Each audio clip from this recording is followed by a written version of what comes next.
আপনাদেরকে আজকে নিয়ে আসলাম রুস্তমপুর ঘাট, সাভার আশুলিয়া, যেখানে মানুষ নৌকা দিয়ে নদী পারাপার হয়। তুরাগ নদী, ওই পার গেলে উত্তরা 18 নম্বর সেক্টর। আর সারা মাঠ নদীর পাড়ে সুন্দর টমেটো গাছ, টমেটোর সমাহার। এত সুন্দর টমেটো গাছ যা দেখে মন জুড়ে যায়।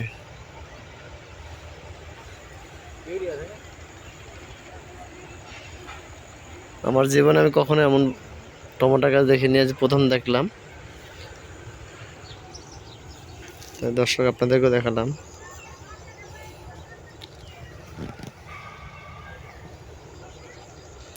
আল্লাহর সৃষ্টি যে কত সুন্দর, আসলে না ঘুরলে বলা যায় না। প্রচুর ঘুরতে হবে, প্রচুর ঘুরতে হবে।